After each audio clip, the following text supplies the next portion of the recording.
राम राम। जैसा कि मैं पिछले प्रसंग में बता रहा था किस तरह हनुमान जी ने लंका में प्रवेश किया। अब वो हर महल में घूमते फिर रहे हैं, देखते हैं कि माँ सीता कहाँ पर होगी। वो रावण का महल देखते हैं कि रावण सो रहा है, सुंदर स्त्रियां नृत्य करते करते थक के सो गई हैं। बाहर आ जाते हैं, कहते सीता जी यहां तो हो नहीं सकती। उन्होंने देखा एक बहुत सुंदर रानी सो रही है, दासियां उसको पंखा कर रही हैं। उन्होंने सोचा ये माता सीता तो नहीं। इतने में आवाज आती है महारानी मंदोदरी। वो समझ जाते हैं ये रावण की धर्म पत्नी मंदोदरी है। अगर मेरे प्रभु श्री राम इस हाल में हैं तो मां सीता ऐसे महलों में विश्राम नहीं कर सकती। एक मकान देखा उड़ते उड़ते, हनुमान जी को अजीब सा लगा। वह सबसे भिन्न था। लंका के सभी मंदिर थे लेकिन एक ही मकान था। आंगन में तुलसी का पौधा था, राम धनुष के चित्र थे। दीवारों पर देखकर वो नाचने लगे। उन्हें लगा कोई साधु रहता है या कोई माया है। लंका निश्चर निकट निवासा, इहां कहां सज्जन कर बासा। मन महु तरक करे कपिलागा, ते ही समय विभीषण जागा। यहां सज्जन कैसे हो सकता है? ब्राह्मण का रूप लिया तभी विभीषण जी जागे।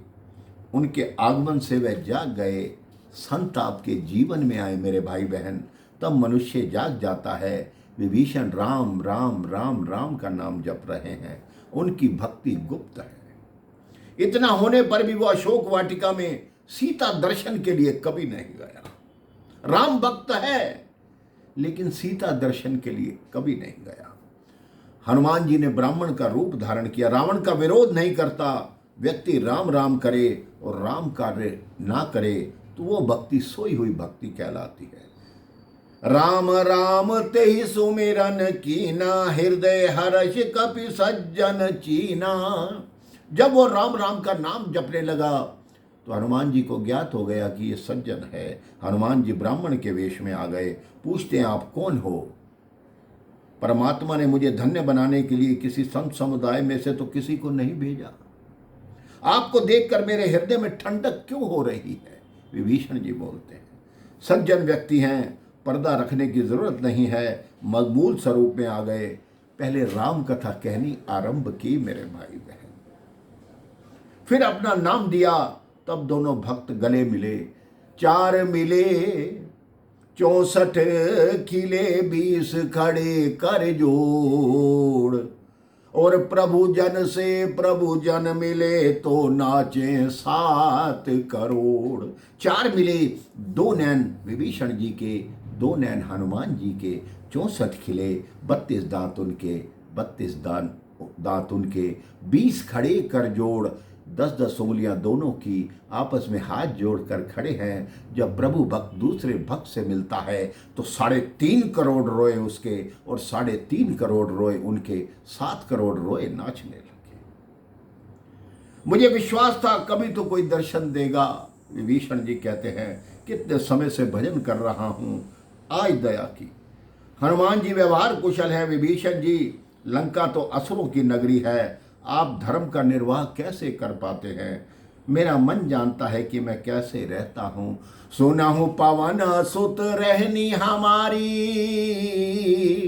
जिम दातन में जीव बिचारी। कहते जैसे दांतों के बीच में जीव रहती है हनुमान जी, मैं राक्षसों के बीच में वैसे रहता हूं। हनुमान जी कहते बहुत अच्छे, शाबाश। विभीषण जी कहते आप मेरा दुख बढ़ा रहे हो या कम कर रहे हो? कहते आप ज्ञानी हैं, आप बताइए इस संसार में दांत पहले आए या जीभ पहले आई? विभीषण जी ने कहा जीभ पहले आई। दांत पहले जाएंगे या जीभ पहले जाएगी? विभीषण जी ने कहा दांत पहले जाएंगे। हनुमान जी ने कहा दांत है वो काटने का काम करते, कुछ स्वाद नहीं ले सकते, स्वाद जीभ को मिलता है। दांत काटने का काम करते हैं, जीभ जोड़ने का काम करती है, और जीभ की इच्छा जब चाहे किसी को गाली दे, ये 32 के 32 लोग तोड़ के रख देंगे। अब आप बताइए कि आपकी रहनी कैसी है। ये तो वही बात हुई मेरे भाई बहन कि एक व्यक्ति सिनेमा देखने गया, उस दिन उसको सिनेमा में सबसे आगे का टिकट मिला।